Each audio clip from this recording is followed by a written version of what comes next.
Hi, this is Corey McCrae, the Senator for the 45th Legislative District, and you're listening to the Conduit Street Podcast, my go-to source for the latest news and insight on state and local government in Maryland.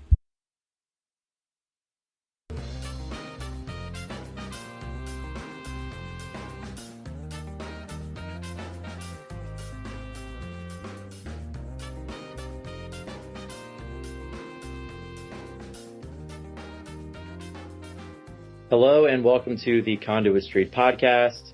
This is the session version, the first podcast that we are recording in the 2023 legislative session. This is Kevin Kinnally with Michael Sanderson and Brianna January, all of us from the MACO team. Michael and Brianna, we're in the midst of session. It is Tuesday. It's after 7, so we've all come off the long day, bill hearings, etc. A lot of stuff going on around town. Michael and Brianna, how are you both doing? Michael, we'll start with you. Doing fine. Not quite ready for after dark mode, which we did a few times last session after long days, and we didn't get to record until 9, 10, 11 p.m. But so I'm not quite in full like sicko mode necessarily, but starting to feel it. I think that's what we want to talk about. Annapolis is really gearing up now. It's probably about the right place to be. And Brianna, I know you've been in committees all day, and you've been running around the State House and the House and the Senate buildings. How are you feeling? Yeah, I think Michael said it right. I'm not quite at my 6 shots of espresso a day quite yet, but I think that we're getting there pretty soon. Yeah, I think the first thing, as we sit here again on January 24th, the first thing that is apparent to most people around town is that the bills are light so far. But we know that there's a huge drop coming. We know that the House and the Senate, there are a lot of bills coming. So while we have seen relatively light bill loads so far in terms of the number of bills introduced, we know that the big load is coming, and I think we'll get into that. But I'm really glad to have Michael and Brianna with us. And Brianna, as we start into this session, we did not see the rocket start that we saw in 21 and 22. I think we sort of anticipated that on the podcast, that things would sort of normalize, if you will, especially with the new administration coming in. We had the inauguration. And so we haven't seen this huge influx of bills right off the bat where everyone is running around town panicking because there are just way too many bills. It's kind of been maybe a normalish start, but it feels kind of slow. And maybe that's just because the past 2 years we've been really off to a really fast start. Yeah, it's definitely been more of a drip so far this year, not a big flood like we're kind of used to. And, our first clue was really back in November, December, when there was not an avalanche of pre-filed bills like we've had the last few years. So I'm still holding my breath on how many we're going to get in the long run, but we're off to a slower start than normal. Yeah, no doubt. And in 21 and 22, MACO had to schedule a pre-session meeting of our legislative committee because we had so many pre-filed bills and the bills were being scheduled right away. But doesn't seem to be that the case this year, certainly not. But again, we know it's coming. So I think for us as policy staff, it's helpful to sort of get, our feet on the ground and go around and talk to all the people we need to talk about MACO's initiatives without having just this influx of bills. But certainly I think you're right to be holding your breath and wondering when it's going to come, right? Yeah, early and often with getting in front of folks to talk about our initiatives, for sure. But, like you said earlier, Kevin, with it being the first year in a new term, and it's, new legislators, a big turnover this year, plus the new administration, there's just less pressure around town to get things going right away. A lot of legislators are still remembering their office number, to be frank. So still finding the bathrooms, that sort of mode. But, we have definitely still been busy at MACO, and so have a lot of folks in town. While there have not been any bill hearings until really this week, which is, 3 weeks in, there have been tons of committee briefings by DLS, state agencies, advocates. In fact, MACO has actually briefed legislators in several committees now on housing, rental assistance. We've been before some local delegations. So the legislators themselves might be easing into it, but you know what? We've been going for a while. No, I said today to multiple people, it feels really busy, even though there aren't this influx of bills. It still feels really busy. It still feels like this is session and feels like we're in the middle of it, to be honest with you. But Michael, just because we're not off to a really fast start, that doesn't mean that there aren't timetables. So let's talk about, what legislators need to do to get bills drafted, submitted, and heard.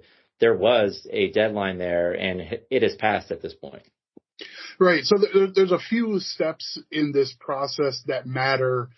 If you're a senator or delegate and you plan to introduce legislation, which is, in theory, the centerpiece of this whole legislative process is introduce, hear, consider, and sometimes pass bills.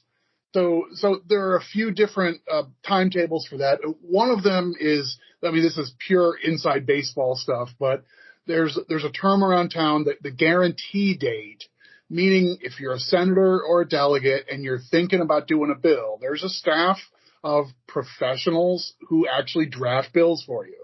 So if you have a sheet of paper or a letter from a constituent, or you have your own idea and you sort of sketch out, I want a bill to do this or that, or I want to change this, or I want to double that, or I want to fund this new thing or whatever, you can go talk to the bill drafting office, get the ball rolling with a bill request.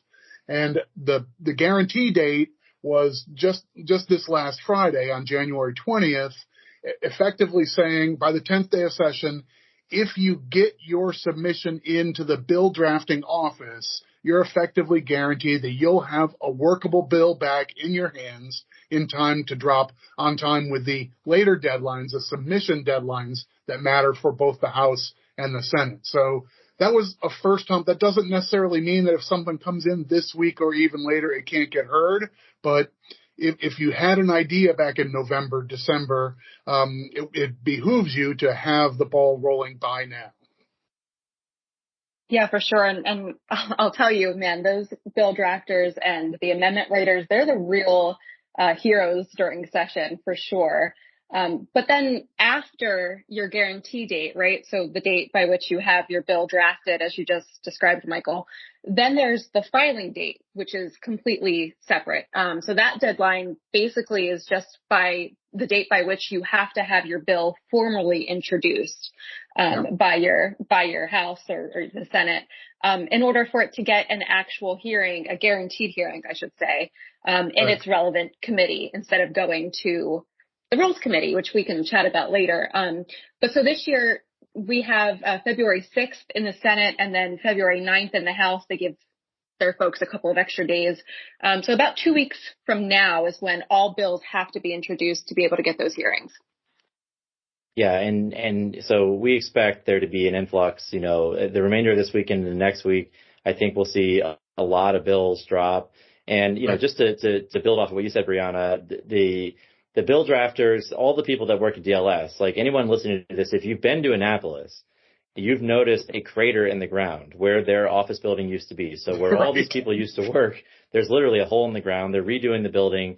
So these people are tucked away in the House, the Senate, they're all over the place and they're in corners and they're, you walk around the House today and I notice all these signs. It's like ethics and then there's the library. And so all these people are tucked in corners. They're all doing the best they can. So certainly they're under a lot of pressure, but all the bills will get in. They always do. And they do a fantastic job. But you mentioned rules, Brianna. So if bills come in after that February 6th in the Senate, February 9th in the House, they go to rules. It's not a death knell, but it is a complicating factor to avoid because then you have to get your bills out of rules and get them assigned to one of the standing committees. And that is always quite a process to see people certainly, showing up and begging rules chairs to please let my bill out. Here's why it was late. You have all this action. Yeah. So certainly you want to get your stuff before that point. Right, exactly. And then they will call you out on it, even on the floor. If you have a late bill, people will say, why wasn't it in? And you'll hear all the whistles and, people are upset. But yeah, we have these formal deadlines, but certainly there is a process if bills come in late. Yeah, for sure. There is some flexibility. And of course, stuff does pop up throughout the session after that guaranteed deadline, but it's just harder. You're basically having to pass your bill through 2 committees before it even moves to the opposite chamber. Yeah, I feel like, we do this sometimes where we're doing a postmortem on legislation that we were following each session. And sometimes we'll sit back in April or in May and look back on the session that's just wrapped up and like, hey, what happened to that one bill? It seemed like everything was going fine. And you root through the paperwork. It's like, oh, it died in rules. It got out of the House too late. It only went on the Senate Rules Committee. And for There's us, a graveyard over there. right, yeah, it sometimes is, but sometimes like we interpret that to mean that's not necessarily that the bill was rejected by, the political body. It's just process got in the way. Like you don't necessarily mean, a bill that died in rules wasn't necessarily fully considered. If you're thinking about reintroducing your own bill, you look back on, well, it had to go to rules and it ended up never getting out. So maybe the other chamber never really got their full bite at the apple. That's a very routine takeaway from this process. So anyway, Rules Committee is a big deal. I think all of this is geared, all of these timetables and deadlines are geared toward, for any bill to pass, it needs to make it out of its original committee to the floor of the original chamber, past the original chamber, and then have full consideration in the other chamber. So if it's a bill introduced in the House of Delegates, it's got to go through the full floor of the House, but then has to get full consideration in the Senate. Now, sometimes a delegate will cross-file a bill with a friendly senator, and they'll put in identical bills, and that kind of smooths out the process. But you need a window of time late in that 90-day session to tidy all this sort of stuff up. So we're not working backwards from whatever, April 10th, whatever the last day of our legislative session is this year, but we're kind of working backwards from this magical crossover day of March 20th. That's the date where you should have stuff out of the original chamber if you intend to leave the second chamber an opportunity to pass bills. So everybody in town kind of is always working back from the crossover date is an awfully important sort of circle the calendar day in the 90-day session. And that's a big deal for all of us. So we're all working back from that stretch of time, but the weeks ahead are really the heart and soul of the legislative session next 5-6 weeks.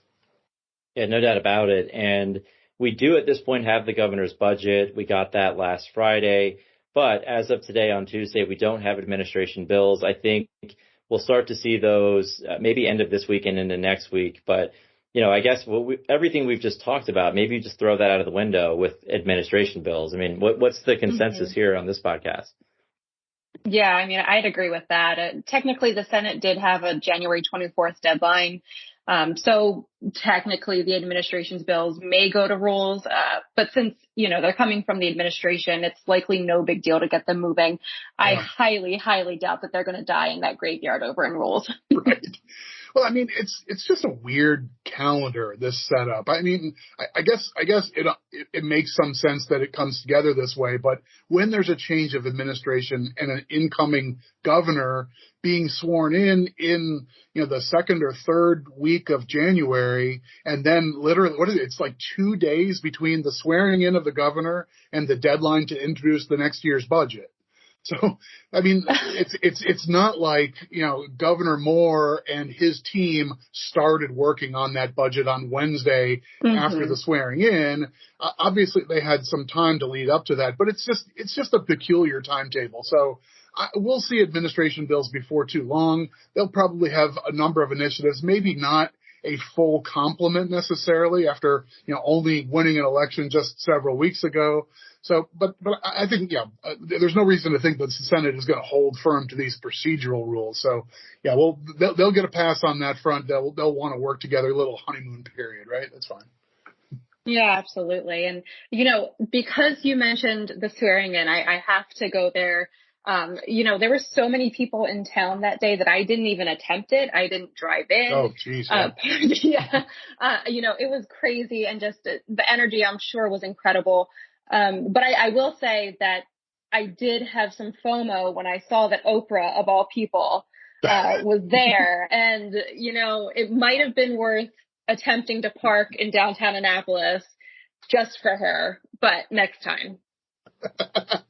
I don't know. It's an amazing conversation. The effect Oprah Winfrey has on just people around her. That it's a little bit like royalty almost. It's just, our closest to it, I'd say. Yeah. Yeah, I suspect so. But our one of our board members, County Executive Pittman, who was on stage and part of the swearing in ceremony and so forth. He had, some one-to-one interactions with Oprah Winfrey. And it's like, well, you're going to lead with that now, right? That's definitely your go-to, right?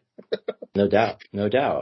And I mean, Oprah, very down to earth for what it's worth, very down to earth, nice person. But Michael, parking. I mean, we can talk about parking. The garage that we use also was a crater in the ground as of just a few months ago. Now they're building it back up. But I mean, parking is a nightmare in Annapolis right now. And I feel bad, for everybody trying to come down here who doesn't come every single day and think that, I probably just need to get there a little bit early. I'll find a spot. I'll be good to go. But let me tell you, it is a train wreck trying to find parking in Annapolis.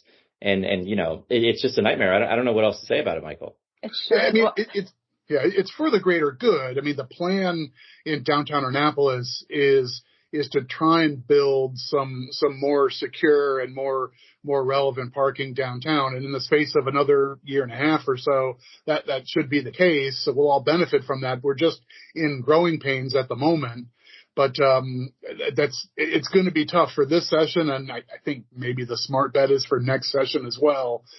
Folks who want to be in Annapolis and participate in the political process in one way or another. There used to be 2 or 3 municipal garages that were fairly easy to get a spot, and then you could walk over to the State House or to the House or Senate building.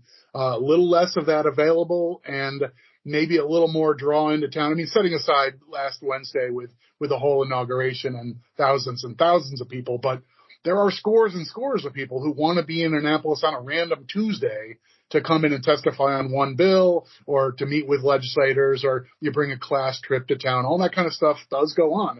It's part of the, it's part of the participatory process. So anyway, it's going to be a tough year. It'll be tough for our MACO members. We're going to try and do an in-person meeting at the MACO offices this week. And we'll be telling folks, here are our tips on where you might be able to find a parking spot, but good luck. It's going to be carpool if you can. Yeah, that's for real. I will note that our readers might want to check our Conduit Street blog every now and then, because we do post updates on the garage, the garage that's right near our office, and the building process. So worth looking there, but nothing more than, a couple of cement blocks at this point. Yeah, there's not going to be an update anytime this session saying there's parking available. It's not going to be that. Right?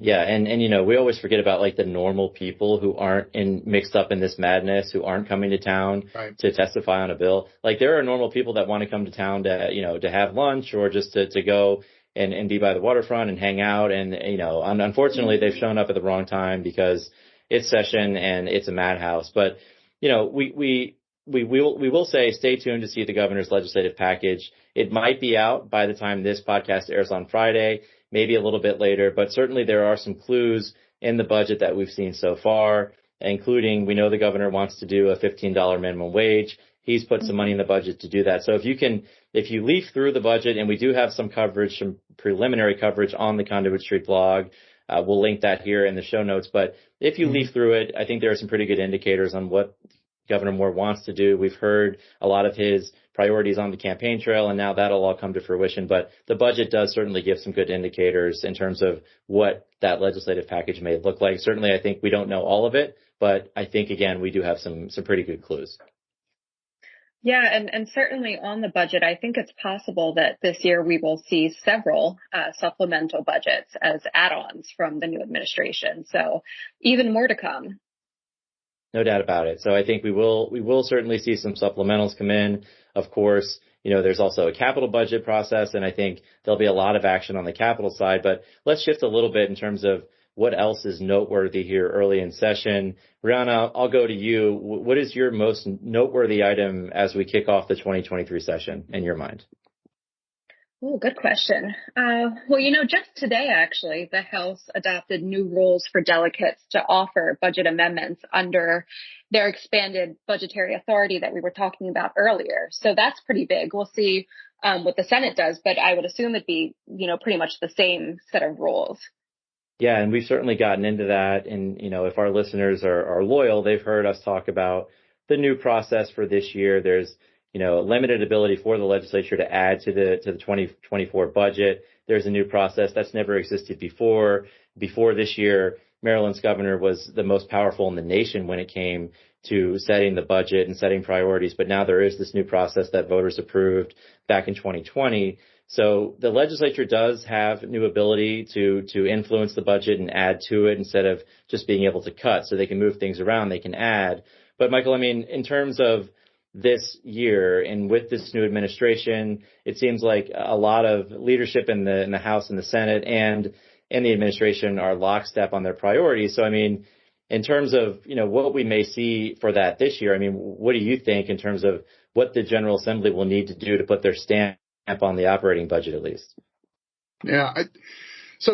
I think we're into like the part of the map that they used to call like terra incognita, where, we've explored some areas. We know what that's like, but out there, we don't really know what it's like. We haven't sailed there, or we haven't gone through those trails of forests. Right. So here there be dragons, but I mean, there's sort of two pieces of this that matter. If you're trying to score the game at home, there's two pieces that matter. One is, what's the process if you're a member of the legislature who would like to propose some more spending through this coming year's budget, which you've never been able to do before, but now they've got the ability to move money around. And we saw a clue on that in the House today, where they sort of laid out this general process that's going to be a little bit like doing they used to do a special bill for a bond initiative. Now those are just sort of set aside as bond initiatives. But if you're trying to get a capital project, a new roof on a museum in your district, there's a process to introduce that as a capital bond initiative. It sounds like a pretty similar process. If you're a delegate and you're saying, I'd like to spend another $1 million on this thing, there's a process to go through, and it requires, where does the $1 million come from? What would you propose to cut from the same funds, like general funds? Where do you find the $1 million, and then into what area do you want to add the $1 million? So we haven't seen the wording of that, but the description on the House was pretty illustrative. So there's going to be a process, and I think the parallel with the cap budget is a pretty fair one to assume for now. So part of the process is, what do you do as an individual member? And then I guess, Kevin, you were alluding to, eventually there's going to need to be a process to decide, what do we approve, right? What comes out of the budget committees? They're used to just cutting back and sometimes restrict funds that are in the governor's budget. This year, they have the opportunity to do those things and then potentially replace some of the space that they've cut backs. So, all question marks on how that stuff gets untangled, but there is going to be a process for individual members of the legislature to make proposals, and then all of us stakeholders will sort of gather around and figure out what the process looks like for approving a final budget plan that may include some new spending. So here there be dragons.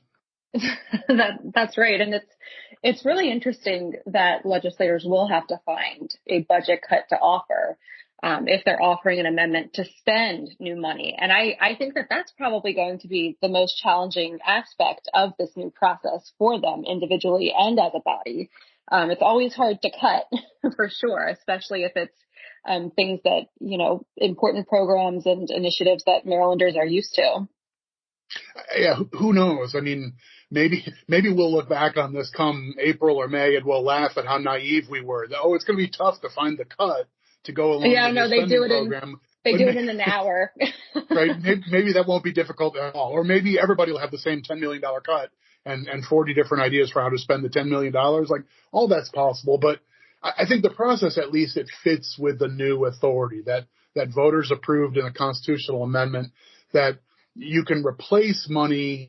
You can basically move money. If the legislature makes cuts to the governor's proposed budget, then you can replace that spending amount. So the idea that you don't toss in a spending idea, it has to be accompanied with a cut, sort of mirrors the language that's now in the Maryland Constitution. So I think there's some sense to that structure. Yeah, money does not grow on trees after all. That's right. And you look, the state is in an extraordinary position right now in terms of, we have a lot of one-time money. You can only spend it once.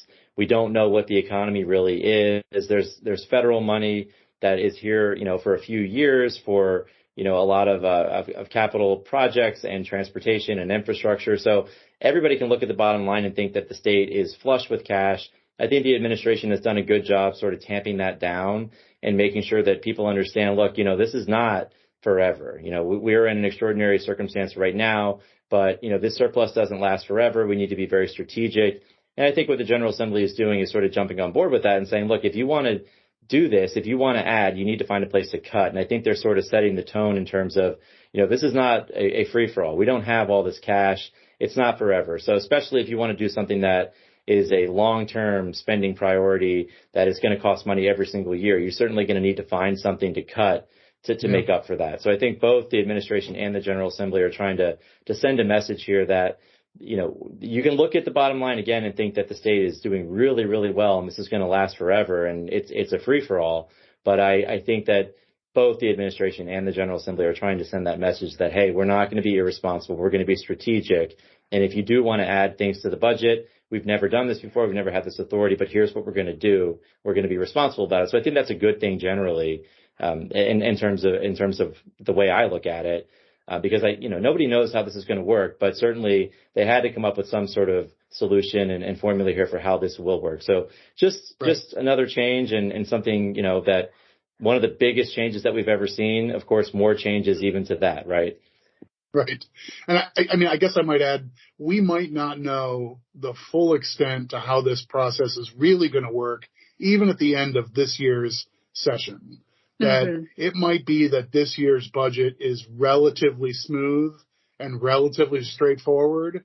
And it might not be that the full contours of this new legislative budgeting authority don't come fully into focus until we're faced with like a really tight, really tough budget. We've had some of those in the not too distant past. And that tends to sort of, it's like low tide. It makes the navigation a little bit trickier. We might not really understand how this process is totally going to work in Maryland until 2, 3, 8 years down the road when we have a really tough budget year and this thing gets really, really choppy. It's a good bet. It's a really good bet. And so look, extraordinary change here in terms of the budget. But again, that the House and I'm sure the Senate will outline a similar process again, I think everyone's trying to do the right thing here, trying to be responsible, trying to set the tone. But anything else, Brianna or Michael, big takeaways from at least the beginning of session here as everybody gets their feet wet? A lot of new legislators, as you mentioned. MAKO is working through making sure that we have time with every single one of those new legislators to introduce ourselves and our priorities. So that is a whole project in itself. And shout out to member services, that side of the shop for us, and Sophia for working really hard to get all those meetings set. But that is a lot. And there are a lot of new legislators, a lot of new faces on these committees. But what are the other big takeaways from both of you in terms of just what we've seen so far in the 2023 session and sort of how they're setting the tone and what things are going to look like as we work towards sine die in April? We just spent a good 20 minutes or so talking about how we've kind of just seen a trickle of bills so far, but we've actually heard the Senate president say that bill requests for this year were actually up, as they have been over recent years, even into record-setting numbers. So, like I said earlier, I'm holding my breath. We're going to have some late nights ahead of us, I predict. Yeah, buckle up for sure. Michael alluded to, this is not quite the Conduit Street After Dark, but I'm pretty confident that at some point or multiple points during this session, we're going to have the After Dark because if the Senate president and what he said holds true, I mean, there are a lot of bills, more than we've ever seen. It's actually record breaking.